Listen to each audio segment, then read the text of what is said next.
Good afternoon. This is knowledge time. Welcome, alchemists. Today I'll be reading from the book The Laws of Human Nature by Robert Greene. I am currently in chapter 10, Beware, the Fragile Ego, the Law of Envy. Part 5, Envy Triggers. Although certain types are more prone to envy, you must also be aware that there are circumstances that will tend to trigger envy in almost anyone. You must be extra alert in such situations. The most common trigger is a sudden change in your status, which alters your relationship to friends and peers. This is particularly true among people in your own profession. This has been known for a long time, as Hesiod noted in the 8th century BC. The potter envies the potter, the craftsman the craftsman, the writer the writer. If you experience success, those in your field who have similar aspirations but who are still struggling with naturally feeling envious, you should be reasonably tolerant of this, because if the tables were reversed, you would probably feel the same. Do not take so personally their faint praise and veiled criticism, but be aware that among some of these peers, envy can turn active and dangerous. Renaissance, Renaissance artists who suddenly got commissions because targets for envious rivals who could turn quite vicious. Michelangelo clearly envied the younger and talented Raphael and did what he could to sully his reputation and block his commissions. Writers are notoriously envious of other writers, particularly those with more lucrative deals. The best you can do in such situation is to have some de self-depreciating humor and to not rub people's faces in your success, which, after all, might contain some elements of luck. In fact, when discussing your success with others who might envy you, always emphasize or play up the element of luck. For those closest to you, offer to help them in their struggles at best you can, without appearing patronizing. In a similar vein, never make the mistake of praising a writer in front of another writer or an artist in front of an artist, unless the person being praised is dead. If you detect signs of a more active envy in peers, get as far away from them as possible. Absolutely. Keep in mind that people who are getting older, with their careers on the decline, have delicate egos and are quite prone to experiencing envy. Sometimes it is people's natural gifts and talents that will stir up the most intense forms of envy. We can strive to become proficient in a field, but we cannot re-engineer our physiology.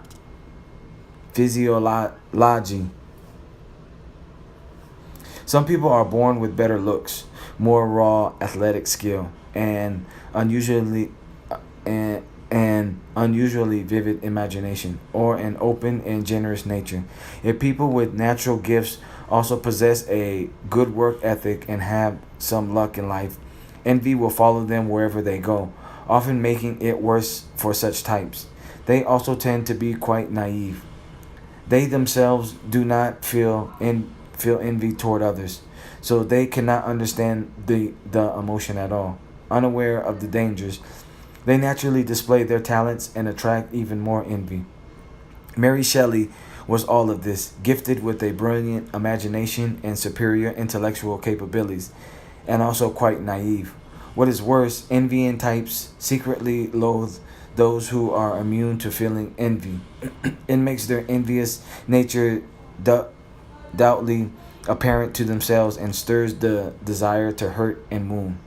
If you have any natural gifts that elevate you above others, you must be aware of the dangers and avoid flaunting such talents. Instead, you want to strategically reveal some flaws to blunt people's envy and mask your natural superiority.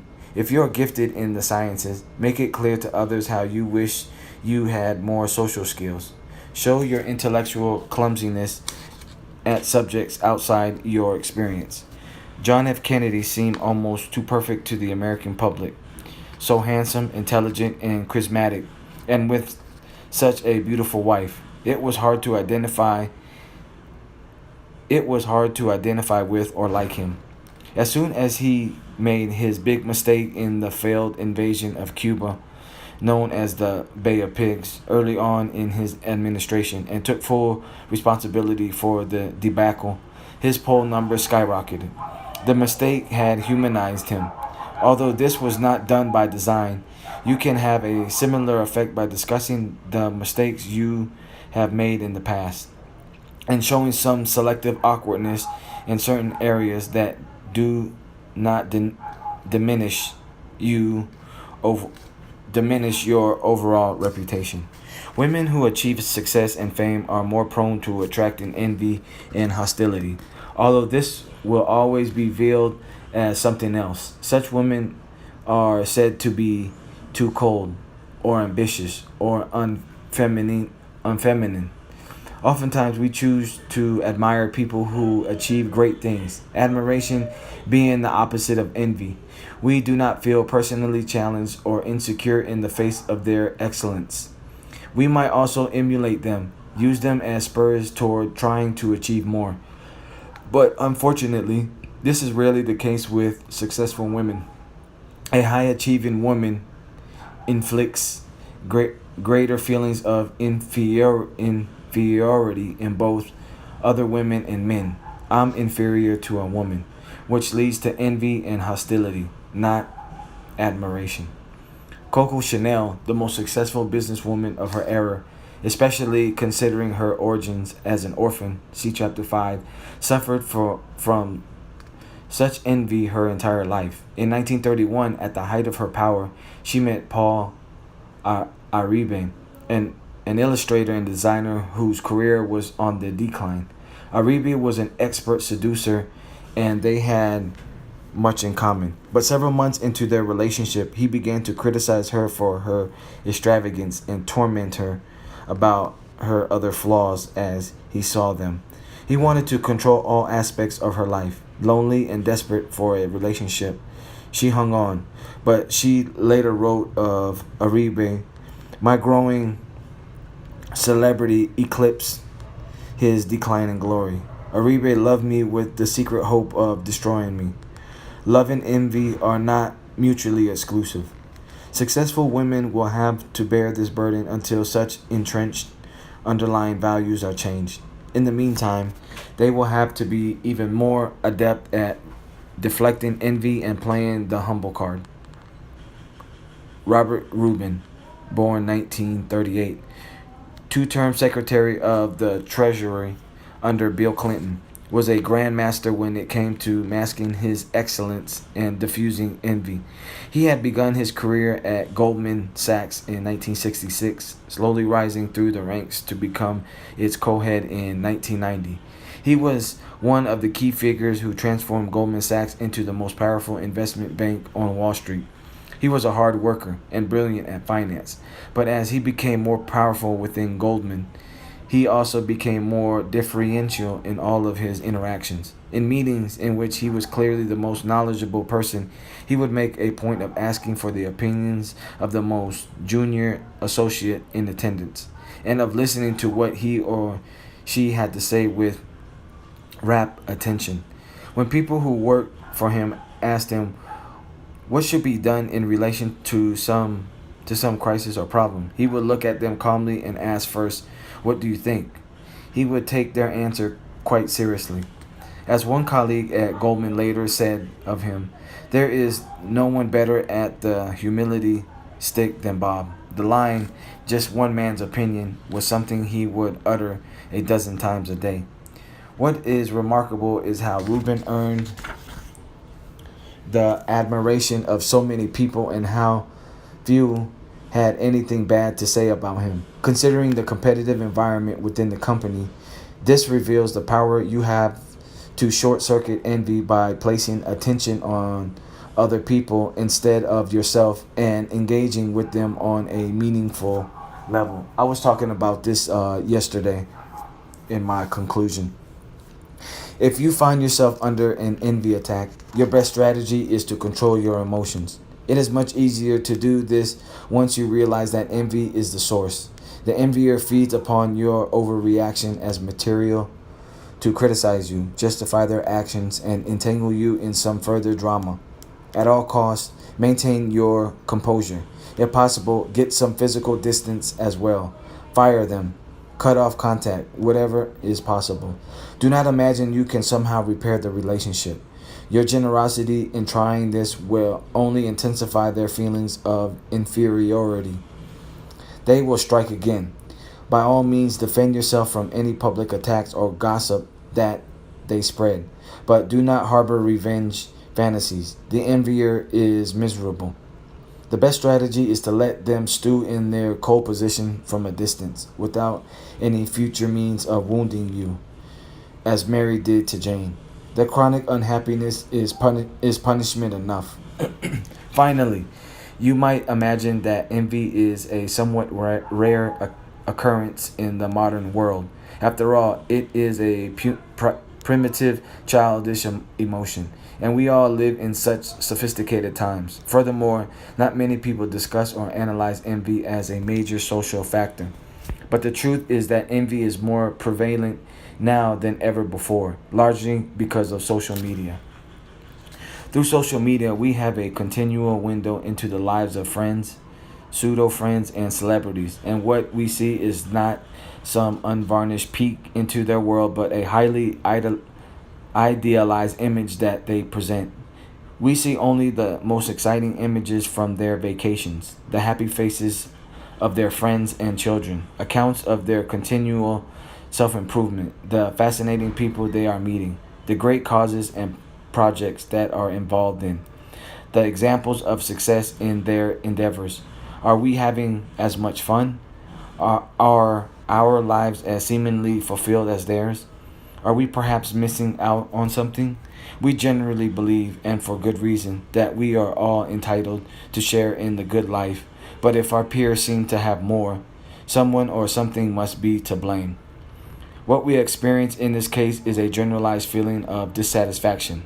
Low grade envy sits inside us, waiting to be triggered into the more acute variety if something we read or see intensifies our insecurities. Such diffuse envy among large groups of people can even become a political force.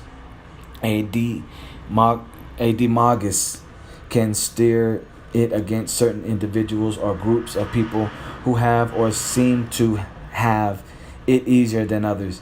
People can be unified through their underlying envy, but as with the personal variety, nobody will admit to this, nor will it ever be seen as such.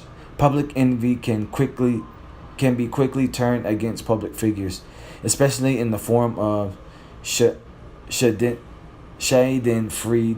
when they experience some misfortune. Witness the piling on of hostility towards Martha Stewart once she seemed to run afoul of the law. Gossip about the powerful becomes an industry. What this means is simple. We will find more and more people around us prone to feeling passive envy that can turn into the virulent form if we are not careful. We must be prepared to feel its effects coming from friends, colleagues, and the public if we are in the public eye. In such an overheated social environment, learning to recognize the signs and being able to identify envier types is an absolutely critical skill to develop. And since we are now all more susceptible to feeling envy ourselves, we must also learn how to manage this emotion within ourselves, transforming it into something positive and productive.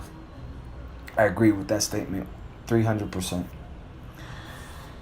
In conclusion, the last sentence that I just read off pretty much, if you have envy within yourself and you recognize it, take that envy, turn it into positive, and turn it into energy, and be productive with it. And that's what I do, like transmutation of energy. I do it with pretty much with with sexual energy, and the way I do it, that I figured out how to transmute sexual energy, because it's one of the powerful energies that we have within us, is I work out Monday through Friday, and pretty much Monday through Friday I don't have sex, I don't ejaculate, nothing like that, and I've noticed my power when it comes to ideas and stuff, or when it comes to my two YouTube channels,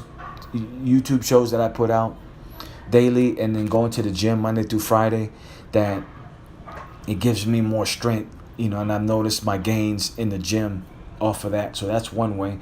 And then I transmute when I'm angry, I'll transmute that into like studying something, like probably like something that I've always wanted to study, but my mind is like, one of my weaknesses, pretty much. I'll take one of my weaknesses and I'll just take all that angry energy that I have within me and just start studying, a topic, like something that I'm weak in. And envy, if I feel envious of somebody, I'll take that envious energy, I'll take it in, I'll flip it into a positive energy. And what I do with envy, I'll apply it to myself, and I'll look at, like, okay, now what needs to be done? Why do I have this envious feeling? So I'll take that envy energy, transform it, and then use it to grow within myself, instead of me wasting it on, whatever I'm envious of. Instead of me just wasting it, I use that with the sexual energy, with anger. So those three pretty much, I usually I transmute it, and I make it productive in my life. So, outro. Subscribe to the channel. Comment any questions you have. Like if the information was inspiring for you, and share this knowledge with other alchemists. Also, follow me on Instagram for more progressive knowledge.